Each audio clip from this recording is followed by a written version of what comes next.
Sí, realmente llevo miedo porque no sé si vuelvo a mi casa, si vuelvo a dormir, si no vuelvo, si me matan. De verdad no sé lo que me puede pasar. Salgo con mucho miedo. Hola y bienvenidos a Watchmojo Español. Yo soy Fernando y hoy conoceremos a esas figuras misteriosas que se movieron entre las sombras y jamás pudieron ser descubiertas o inculpadas. Es mucho, pero me mantiene ocupado. Puedo ganar 300 o 350 por semana, a veces más si le tengo el marcador del taxi. El caníbal de San Isidro. Cuando de repente un nuevo asesino apareció en las calles. Las víctimas de esta figura desconocida tenían características físicas similares, gracias a lo cual se logró saber que el culpable de los crímenes podría ser un asesino serial. Todas eran mujeres jóvenes, rubias y de ojos azules que presentaban las mismas heridas de mordeduras, por lo cual el criminal se ganó el apodo de caníbal. El canibalismo es la práctica de alimentarse con individuos de la misma especie, tanto humanos como animales. Suele relacionarse directamente con las personas, pero eso en realidad se llama antropofagia. Durante un tiempo se confundió con el ya conocido sátiro de San Isidro, quien también operaba en Argentina en esa misma región. Sin embargo, se descartó debido a que este no tenía preferencias raciales. Como Laureana fue acribillado, no se lo pudo interrogar y hasta el día de hoy no se sabe si su número de víctimas es mayor a esas 15 mujeres que en un principio se le atribuyeron. Además, la fecha en la que el caníbal comenzó con sus crímenes no coincidía con el inicio de la fecha de la primera víctima de El Sátiro, el asesino de taxistas. Este asesino desconocido operaba durante las noches y tenía a víctimas muy específicas. En el año 2006, en la Ciudad de México, comenzaron a encontrarse los cuerpos de taxistas o choferes de transporte público, quienes aparecían envueltos en cobijas y con las manos atadas con un alambre. Es mucho, pero me mantiene ocupado. Puedo ganar 300 o 350 por semana, a veces más si le tengo el marcador del taxi.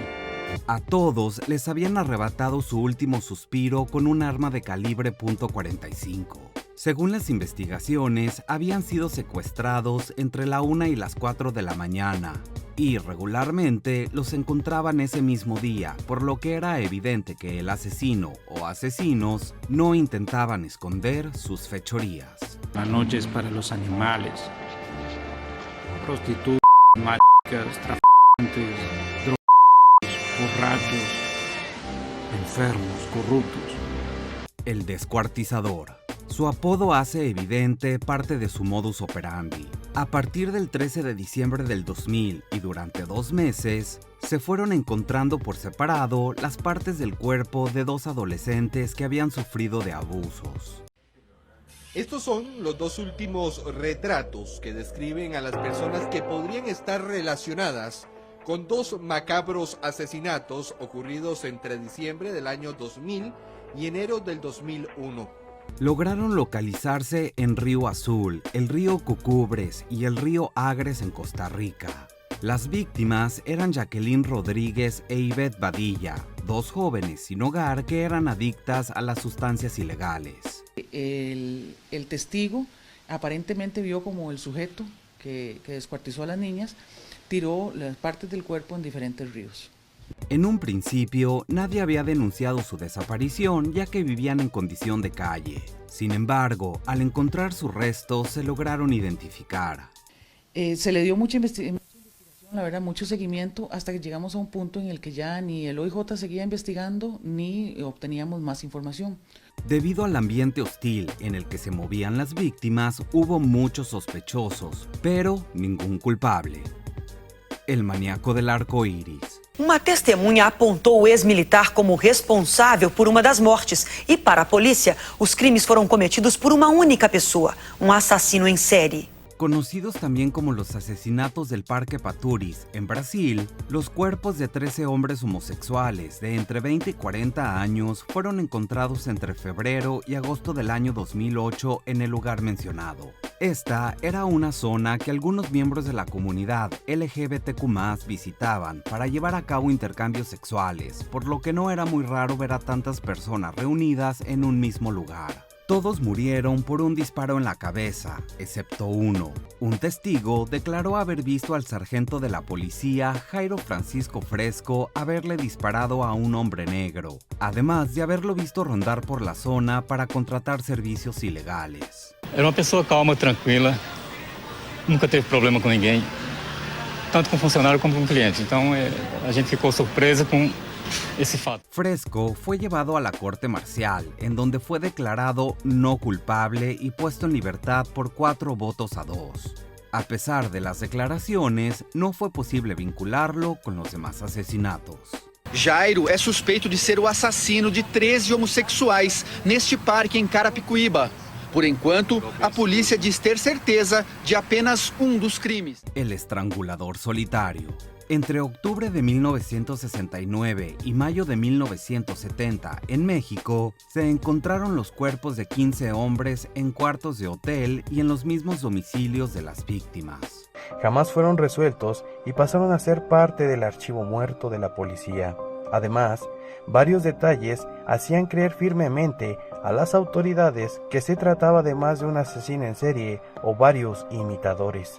Tras breves investigaciones, la policía se dio cuenta de que el arma homicida se había tomado directamente desde la misma escena del crimen, pues eran cinturones, sogas, cables y cuerdas que faltaban.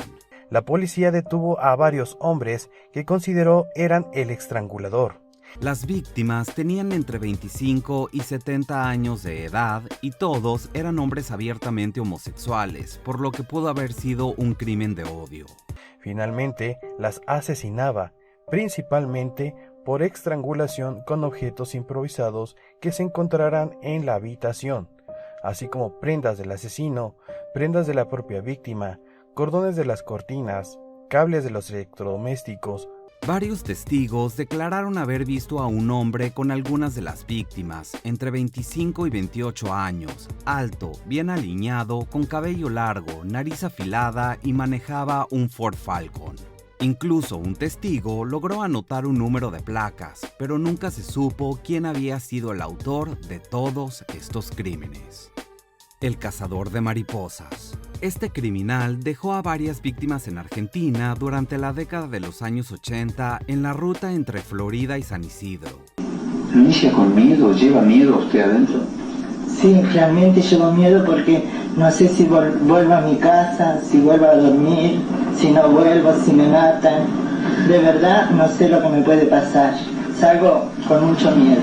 Al parecer, eran mujeres transexuales, más de 28, que desaparecían misteriosamente en la carretera, o sus cuerpos se encontraban en ese mismo lugar. Se supuso que eran uno o más asesinos seriales, ya que sus únicos objetivos eran estas mujeres, y siempre sobre la misma ubicación.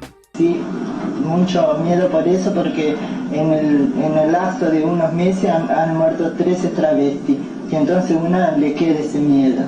Tristemente, la policía les adjudicó todos estos fallecimientos a accidentes no vinculados entre sí y se negaron a investigar los casos.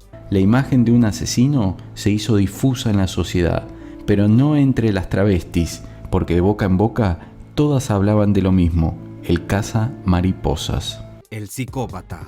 Puede que tenga un nombre muy general, pero este desconocido es considerado el primer asesino serial registrado en Costa Rica y se le atribuyeron varios asesinatos entre 1986 y 1996. Él en todos estos casos es una persona muy diestra en el manejo de armas porque no dispara el AM3 en ráfaga, sino que lo que busca es disparar tiro a tiro y dispara a la raíz de la oreja, una ejecución tipo sumarial. Sus víctimas fueron un total de aproximadamente 19 mujeres o parejas heterosexuales, a quienes seguía hasta llegar a lugares oscuros o poco concurridos a altas horas de la noche para tomarlos por sorpresa y que no hubiera testigos. Los perfiladores se apresuraron a decir que era un hombre costarricense de 43 años que había vivido en Nicaragua y había formado parte de la guerrilla. El país no estaba preparado para atender, digamos, una situación tan grave como esta, porque la policía en principio interpretó el caso como un acto de delincuencia común y no analizó, no entró a conocer la gravedad, digamos, de lo que estaba ahí indicando la escena. Hay quienes incluso se atrevieron a decir que era Mariano Figueres Olsen, hijo del expresidente José Figueres Ferrer, y que supuestamente era él quien estaba encubriendo sus crímenes. A pesar de que se sabía que operaba entre Cartago, Curridabat y Desamparados, zona conocida como el Triángulo de la Muerte, jamás se pudo dar con el culpable. Aquí encuentran los cuerpos de 2 chicos y luego después, las de las chicas estaban por allí cerca o estaban también enterrados. No, estaban por ahí cerca. Diana la Cazadora. Los transportistas temen por su vida, y es que por las calles podría caminar una asesina serial de conductores. Se hace llamar Diana la Cazadora de choferes. Las maquiladoras son grandes fábricas que son la principal fuente de muchos trabajadores que se encuentran al norte de México en la frontera con Estados Unidos. Es aquí, específicamente en Ciudad Juárez, en donde apareció una mujer que se autodenominó Diana la Cazadora en los correos que ella misma les envió a las autoridades. La mujer asesinó a 2 conductores de transporte público a plena luz del día, oculta tras una peluca frente a varios testigos. Cuando una misteriosa mujer vestida de negro el pasado jueves asesinó a su primer víctima cuando abordaba el transporte.